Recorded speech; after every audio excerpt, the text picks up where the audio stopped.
অস্বীকার করতেছে। এখন চলেন আমরা এটা প্রমাণ করলাম যে আসলে 8 রাকাত তারাবির কোনো সহিহ হাদিস নাই এবং 8 রাকাত তারাবির আমলটা বিদআতি আমল। এখন রইল এরা একটা গোল্ডেন চেইন পেশ করছে। এই গোল্ডেন চেনের পরে আমি 20 রাকাত তারাবির দলিলে যাচ্ছি। গোল্ডেন চেন কি?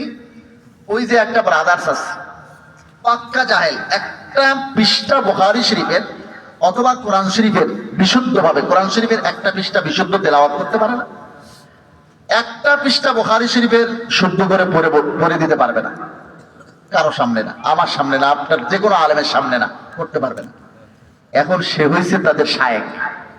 ওই যে বুখারী শরীফের হাদিসে আছে যখন কোনো আলেম থাকবে না, ইত্তাখাদান নাস রুউসান জুহালা, মানুষ তখন জাহেলদেরকে নেতা বানাবে, ফাদাল্লু আদাল্লু, নিজেও তোমরা হবে, অন্যদেরকেও তারা কি করবে, তোমরা করবে।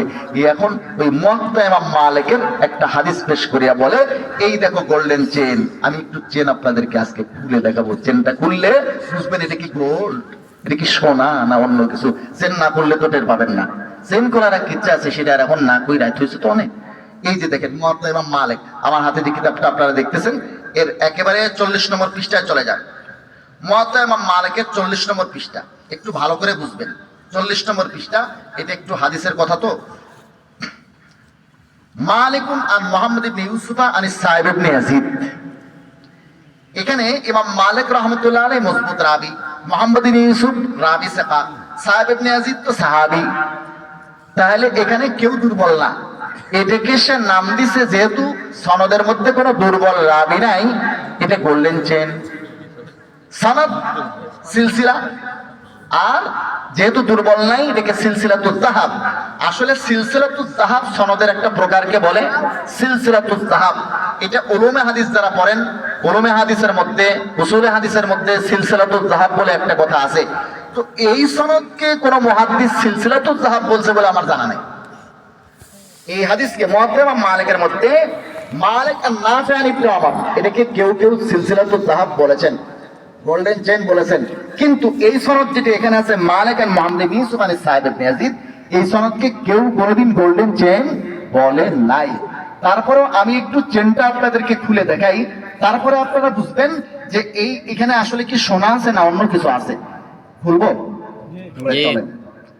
এই যে হযরতে ওমর রাদিয়াল্লাহু তাআলা আনহু, হযরত ওমর রাদিয়াল্লাহু তাআলা আনহু, ভালো করে একটু মাথাটাকে সজাগ রাখেন।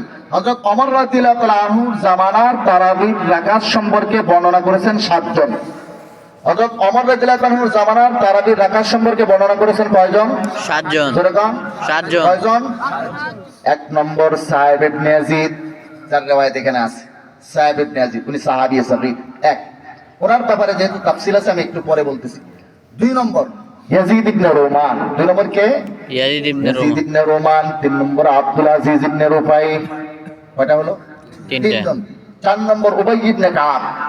5 নম্বর ইয়াহইয়া ইবনে সাঈদ কাত্তান, ইয়াহইয়া ইবনে সাঈদ। 6 নম্বর মুহাম্মদ ইবনে কাব কুরতি। কয়টা হলো? 6। 7 নম্বর হাসানে বসরি। কয়জন? 7 জন। এই 7 জনের মধ্যে সাইব ইবনে ইয়াজিদের একটু ব্যাখ্যা আছে, এই সনদের মধ্যে যেহেতু সাইব ইবনে ইয়াজিদ আছে এটা একটু পরে বলতেছি। এই 7 জনের মধ্যে ইয়াজিদ ইবনে রুমান, যিনি দ্বিতীয় রাবি, তিনি বলেছেন 23 রাকাত। কয় রাকাত? 3 রাকাত বিদির সহ 23 রাকাত। আর বাকি 5 জন বলেছেন 20 রাকাত। আর এই 23 এর মধ্যে আসলে 3 রাকাত বেদের। তাহলে 7 জনের মধ্যে 6 জনই বলেছেন হযরত ওমরের জামানার মধ্যে তারাবির নামাজ হতো কয় রাকাত? 20 রাকাত। 20 রাকাত। 6 জনই বলেছেন কয় রাকাত? 20 রাকাত। তার মধ্যে একজন 23 বলেছেন আর বাকি 5 জন 20, সব সহ 20 আর কি। তাহলে তারাবির নামাজ হযরত ওমর রাদিয়াল্লাহু আনহুর জামানার কয় রাকাত ছিল? 7 জন বর্ণনা করেছেন, তার মধ্যে 6 জনই বলেছেন কয় রাকাত? 20 রাকাত। শেষ। এবারে আসেন সাইব ইবনে ইয়াজিদ।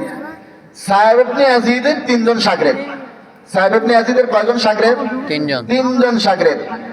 একজন ইয়াজিদ ইবনে হুসাইফা, আর একজন হারিস ইবনে আব্দুর রহমান ইবনে আবি যুবাব। কয়জন হলো? 2। 3 নম্বর মুহাম্মদ ইবনে ইউসুফ। এই 3 জনের মধ্যে 2 জন, 1 নম্বর বললাম ইয়াজিদ ইবনে হুসাইফা, তিনি বলেছেন 20 রাকাত। ইয়াজিদ ইবনে হুসাইফা কয় রাকাত বলছেন? 20 রাকাত। তাইলে সাহেব ইবনে ইয়াজিদ ওই 7 জনের মধ্যে একজনের কথা যেটা বাদ রেখেছিলাম, 7 জনের একজন সাহেব ইবনে ইয়াজিদ, তার কয়জন শাগির্দ ভাই? 3 জন। 3 জন। 3 জনের মধ্যে ইয়াজিদ ইবনে হুসায়ফা বলেছেন 20 রাকাত, হারিস ইবনে আব্দুর রহমান ইবনে আবি যুবাব বলেছেন 23 রাকাত, 3 রাকাত বেতির সহ। আর একজন মুহাম্মদ ইবনে ইউসুফ, যার রিওয়ায়াত এখানে আছে, এটা বিস্তারিত ব্যাখ্যা আছে, আমি এই দুজনেরটা আপনাদেরকে আগে দেখাই। তাহলে ওই যে 7 জনের 6 জন বলছেন কয় রাকাত? 20 রাকাত। একজন সাহেব ইবনে ইয়াজিদ, তার শাগির্দ কয়জন? 3 জন। 3 জনের মধ্যে একজন ইয়াজিদ ইবনে হুসায়ফা, তিনি বলেছেন কয় রাকাত? ভালো করে খেয়াল করবেন, কয় রাকাত? 20 রাকাত। এটা কোথায় আছে? এটা আছে as-সুনানুল কুবরা লিল বাইহাকি, খণ্ড নম্বর 2, পৃষ্ঠা নম্বর 496। আমি চেন খুলে আপনাদেরকে দেখাচ্ছি, দেখেন এবারে আসলে এখানে আছেটা কি। 496 নম্বর পৃষ্ঠায় এখানে আপনি দেখেন এই ইয়াজিদ ইবনে হুসায়ফা থেকে রওয়ায়াত আছে। عن يزيد بن خصيفة عن يزيد بن خصيفة عن السائب بن يزيد قال كانوا يقومون على عهد عمر بن الخطاب رضي الله عنه في شهر رمضان ب20 ركعة। হযরত ইয়াজিদ ইবনে হুসায়ফা বলে, ওমর রাদিয়াল্লাহু আনহু জামানায় সমস্ত সাহাবী তাবেঈনরা 20 রাকাত তারাবির নামাজ পড়তেন। কত রাকাত? 20 রাকাত। কত রাকাত? 20 রাকাত। 20 রাকাত। ইয়াজিদ ইবনে হুসায়ফার রিওয়ায়াত আমরা পেয়ে গেলাম, সাহেব ইবনে ইয়াজিদের শাগির্দ, 1 নম্বর শাগির্দ। 2 নম্বর শাগির্দ হচ্ছেন হারিস ইবনে আব্দুর রহমান ইবনে আবু যুবাব। হারিস ইবনে আব্দুর রহমান ইবনে আবু যুবাব কি বলেন? ওনার রিওয়ায়াত আছে ইমাম বুখারী রাহমাতুল্লাহ দাদা ওস্তাদের কিতাব, আমার সঙ্গে আছে সেই কিতাব, মুসান্নাফে আব্দুর রাজ্জাক, খণ্ড নম্বর 4, পৃষ্ঠা নম্বর 261, হাদিস নম্বর 7733। এখানে আছে দেখেন, মুসান্নাফে আব্দুর রাজ্জাকের মধ্যে 4 নম্বর খণ্ডে 261 নম্বর পৃষ্ঠা, আর হাদিস নম্বর 7733 এখানে আছে দেখেন, ওয়া কানাল কিয়ামু আলা আহদি উমারা 23 রাকাতান। হযরত ওমরের জামানায় তারাবির নামাজ ছিল 23 রাকাত। 23 বুঝতেছেন? 20 রাকাত তারাবি, 3 রাকাত বেতের। উনি বলেছেন 23। তাইলে সাহেব ইবনে ইয়াজিদ একজন যিনি বাদ ছিলেন, তার 3 জন শাগির্দের মধ্যে 2 জন, একজন বললেন 20 ইয়াজিদ ইবনে হুসায়ফা, যেটা আছে সুনানুল কুবরা লিল বাইহাকিতে সহিহ সনদে। এরপরে আরেকজন আছেন হারিস ইবনে আব্দুর রহমান ইবনে আবু যুবাব, ওনার রিওয়ায়াত আছে মুসান্নাফে আব্দুর রাজ্জাকের মধ্যে, সেখানে আছে কয় রাকাত? 23 রাকাত। কয় রাকাত? 23। একজন মাত্র থাকলেন মুহাম্মদ ইবনে ইউসুফ, যার রিওয়ায়াত এখানে আছে। এই মুহাম্মদ ইবনে ইউসুফ সাহেব ইবনে ইয়াজিদের 3 শাগির্দের একজন, আর 2 জন কিন্তু 20-23 বলে ফেলছেন। একজন আছেন মুহাম্মদ ইবনে ইউসুফ, ওনার শাগির্দ আছে 5 জন। ওনার কয়জন শাগির্দ? 5 জন। এই 5 জনের তামসা দেখেন, এই 5 জন শাগির্দে কি বলে। এই 5 জন শাগির্দ, 1 নম্বর ইমাম মালিক, 12টা। উনি বলেছেন 11 রাকাত। কয় রাকাত? এবং হযরত ওমর এটা নির্দেশ দিয়েছেন, এই কথা উল্লেখ আছে, এটা এখানে উল্লেখ আছে। আর একজন শাগির্দ হচ্ছেন ইয়াহইয়া ইবনে সাঈদ কাত্তান, তিনি বলেছেন 11 রাকাত, কিন্তু হযরত ওমরের নির্দেশের কথা উল্লেখ নাই। তৃতীয় শাগির্দ হচ্ছেন আব্দুল আজিজ ইবনে মুহাম্মদ আদ-দারাওয়ার্দী, তিনি বলেছেন 11 রাকাত, সেখানে হযরত ওমরের নির্দেশও নাই। এবং 2 ইমাম ছিলেন তামিমে দারি এবং উবাই ইবনে কাব, সে কথা উল্লেখ নাই। চতুর্থ শাগির্দ হচ্ছেন মুহাম্মদ ইবনে ইসহাক, তিনি বলেছেন 13 রাকাত। কয় রাকাত? 13 রাকাত। 13 রাকাত, সেখানে কিন্তু হযরত ওমরের নির্দেশের কথা উল্লেখ নাই, 2 ইমামের কথা উল্লেখ নাই। এরপর আসেন আরেকজন শাগির্দ আছেন দাউদ ইবনে কাইস এবং আরো কয়েকজন শাগির্দ, তারা বলছেন 11 রাকাত, 21 রাকাত। তারা বলছেন কয় রাকাত? 21 রাকাত। তাইলে 3 শাগির্দের 2 জন তো 20 রাকাত বলে ফেলছেন, একজনের 5 শাগির্দ, তার একজন বলল 11 রাকাত, হযরত ওমরের নির্দেশের কথা উল্লেখ করেছেন, কিন্তু এটা আমল করা হয়েছে সে কথা উল্লেখ নাই, এটা যে পড়া হয়েছে সে কথা উল্লেখ নাই। আরেকজন শাগির্দ ইয়াহইয়া ইবনে সাঈদ, তিনি বললেন 11 রাকাত, সেখানে হযরত ওমরের নির্দেশের কথা উল্লেখ নাই। আরেকজন আছেন আব্দুল আজিজ ইবনে মুহাম্মদ দারাওয়ার্দী, তিনি বললেন 11 রাকাত, হযরত ওমরের নির্দেশের কথাও নাই। 2 ইমাম তামিমে দারি উবাই ইবনে কাবের কথা উল্লেখ নাই। আরেকজন আছেন মুহাম্মদ ইবনে ইসহাক, তিনি বললেন 13 রাকাত, হযরত ওমরের নির্দেশের কথা উল্লেখ নাই। 2 ইমাম ছিল, সেটা উল্লেখ নাই। আরেকজন শাগির্দ দাউদ ইবনে কাইস এবং তার সাথে আরো কয়েকজন শাগির্দ আছেন, তারা বললেন 21 রাকাত। এই যে বিভিন্নমুখী বর্ণনা, সেখানে আবার হযরতে ওমরের নির্দেশের কথা আছে, কিন্তু রাকাত সংখ্যা আছে 21। রাকাত সংখ্যা আছে কত? 21। তো এখন আসেন মুহাম্মদ ইবনে ইউসুফ, যার রিওয়ায়াতের কথা এখানে উল্লেখ করা হয়েছে, যার রিওয়ায়াতের মধ্যে এখানে কি করা হয়েছে, এখানে উল্লেখ করে গোল্ডেন চেইন দাবি করা হচ্ছে। সেই চেইনটা খুলে দেখলাম এখানে আবল তাবল অবস্থা, এক একজন এক এক রকম কথা বলছেন। তার মধ্যে মতনের মধ্যে এক এক রকম কথা, এটাকে বলা হয় হাদিসের পরিভাষায় ইসতিরাব। ইসতিরাব মানে নড়াচড়া করা, ইসতিরাব মানে মুখতালিফ হওয়া, ইসতিরাব মানে বিভিন্নমুখী হওয়া। এখানে সিদ্ধান্ত নেওয়া মুশকিল। এই জন্য মুস্তারিব হাদিস যেটা আছে, সেই হাদিসের মধ্যে ইসতিরাবের কারণে হাদিস হয়ে যায় দুর্বল, হাদিস হয়ে যায় যায়েফ, হাদিস হয়ে যায় যায়েফ, হাদিস হয়ে যায় কি যায়েফ। তাহলে এখন আসেন, আমরা চেন খোলার পরে যে অবস্থা দেখলাম, এই হাদিসটা আসলে আমলযোগ্য না। কারণ মুস্তারিব হাদিসের ইসতিরাব যতক্ষণ পর্যন্ত তোলা না যায়, ততক্ষণ পর্যন্ত সেই হাদিস আমলযোগ্য হয় না। তাহলে এই হাদিসটা দুর্বল এবং আমলযোগ্য নয়।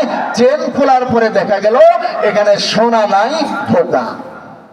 এই জন্য হাফেজ ইবনে আব্দুল বার রাহিমাহুল্লাহ তিনি বলেছেন, জুরকানি শরহুল মুআত্তার 1 নম্বর খণ্ড, সেখানে 215 পৃষ্ঠার মধ্যে লেখা আছে সাফ। হাফেজ ইবনে আব্দুল বার কিন্তু মালিকি মাযহাবের, তিনি বলেছেন এখানে আসলে 20 বলতে একজন রাবী ভুলে 11 বলে ফেলছে, যে এটা হলো ওয়াহমুন। ওয়াহমুন মানে এটা একটা ভুল। একজন রাবী ভুল ক্রমে 20-এর জায়গায় 11 বলছে, সেইটা নিয়ে এরা বগল বাজানো শুরু করছে, ওয়াহ ওয়াহ পাইয়া গেছি, ওরে বাপ রে বাপ দলিল। এটা যে আসলে সিটি গোল্ড অথবা ধোঁকা, এটা শোনা না, এটা বুঝতেছে না, বলতেছে এটা গোল্ডেন চেইন, গোল্ডেন চেইন। কয়েক কারণে এই হাদিস আমলযোগ্য না। 1 নম্বর, এই হাদিসের মধ্যে ইসতিরাব আছে। ইসতিরাব যদি তোলা না যায়, হাদিস আমলযোগ্য হয় না, আর এই হাদিসটা হয়ে যায় দুর্বল। 2 নম্বর কথা হলো, এই হাদিসের রাবী ইমাম মালিক। ইমাম মালিক নিজেই এটার উপর আমল করেন না। বেদায়াতুল মুস্তাহিদ খণ্ড নম্বর 1 পৃষ্ঠা নম্বর 215, এখানে এখানে ইবনে রুশদ মালিকি রাহমাতুল্লাহ আলাইহি লিখেছেন যে ওয়াকালা মালিকুন ফি আহাদি কাওলাইহি, অখতার আছে, ওয়াখতারা মালিকুন ফি আহাদি কাওলাইহি, উনি তার 2 কওলের 1 কওলে বলেন যে তারাবির নামাজ হলো 20 রাকাত। তাইলে ইমাম মালিক তারাবির নামাজ কয় রাকাতের পক্ষে? 20 রাকাত। একটা কথা মনে রাখবেন, হাদিসের একটা মূলনীতি আছে, হাদিস বর্ণনাকারী নিজেই যদি ওই হাদিসের উপরে আমল না করেন, তখন ওই হাদিস আমলযোগ্য হয় না। এর ভিন্ন কোনো ব্যাখ্যা হয়, হাদিস আমলযোগ্য হয় না। কবি নজরুল ইসলাম বলেছেন, টেকো বলে টাক ভালো হয়, আমার তেলে লাগাও মাথে। টেকো বলে টাক ভালো হয়, আমার তেলে লাগাও মাথে। মানে একজন টাকওয়ালা টাকের তেল বিক্রি করতেছে, বিক্রি করতে যায় বলতেছে আমার তেলে টাক ভালো হয়। আচ্ছা, টাক যদি ওর তেলে ভালো হবে, তো ওর মাথায় চুল গজায় না কেন? কাজেই বোঝা গেল, টেকো যদি তার টাক ভালো হওয়ার তেল বিক্রি করে, তার তেলে আর যাই হোক আপনার মাথায় চুল গজাবে না, এটা তো বোঝাই যায়। এজন্য হাদিসের একটা মূলনীতি আছে, হাদিসের বর্ণনাকারী নিজে যদি হাদিসের উপর আমল না করেন, বুঝতে হয় এই হাদিস আমলযোগ্য নয়, এর ভিন্ন কোনো ব্যাখ্যা আছে। চলুন, আরেকজন সাহাবী আছেন সাহেব ইবনে ইয়াজিদ, যিনি এই হাদিসের রাবী। সাহেব ইবনে ইয়াজিদ নিজে কয় রাকাত পড়তেন? 20 রাকাত। কয় রাকাত? 20 রাকাত পড়তেন। কোথায় আছে এটা? মারিফাতুস সুনানি ওয়াল আসার লিল বাইহাকি, খণ্ড নম্বর 2 পৃষ্ঠা নম্বর 305। পৃষ্ঠা নম্বর কত? 305। সেখানে সাফ লেখা আছে, উনি বলেন, কুন্না নাকুমু ফি আহাদি ওমরা বি20 রাকাতান, আমরা রমজানে ওমর রাদিয়াল্লাহু আনহু জামানায় 20 রাকাত তারাবির নামাজ পড়তাম। তাইলে সাহেব ইবনে ইয়াজিদ, যার হাদিস দিয়ে আপনি দলিল দিচ্ছেন, তিনি নিজেই তো এই হাদিসের উপর আমল করতেন না, তিনি তারাবির নামাজ পড়তেন কয় রাকাত? 20 রাকাত। 20 রাকাত। তো হাদিসের রাবী নিজে আমল না করলে বুঝতে হয় এই হাদিস আমলযোগ্য নয়। তাইলে যে গোল্ডেন চেইনটা তারা দেখিয়েছিলেন, এটা কি আসলে গোল্ড না ধোঁকা? ধোঁকা। ধোঁকা। এটা আমলযোগ্য নয়। দ্বিতীয় কথা হচ্ছে, মুহাদ্দিসিনে কেরাম বলেছেন, হাদিস যদি আমরা ধরেও নিই এটা ঠিক আছে, ইমাম বাইহাকি রাহমাতুল্লাহ বলেছেন, হযরত ওমর রাদিয়াল্লাহু তাআলা অভ্যস্ত করার জন্য প্রথমে 11 রাকাতের কথা বলেছিলেন, পরবর্তীতে সমস্ত সাহাবায়ে কেরামের ঐক্যবদ্ধ সিদ্ধান্তে, সাহাবায়ে কেরামের পরামর্শে তিনি 20 রাকাত বলেছেন, লিআন্নাহুল মুতাওয়ারাস, কারণ এটি আল্লাহ রাসূল থেকে বর্ণিত, এটার উপরে সমস্ত সাহাবায়ে কেরামের ইজমা হয়ে গেছে। আর সাহাবায়ে কেরামের যেই ব্যাপারে ঐক্যবদ্ধ হয়ে যায়, ইজমা হয়ে যায়, সিদ্ধান্ত হয়ে যায়, সেই ব্যাপারে উম্মতের কারো কোনো ইখতিলাফ করার, ভিন্ন মত ব্যক্ত করার কোনো অধিকার থাকে না। এজন্য তারাবির নামাজ কয় রাকাত ভাই? 20 রাকাত।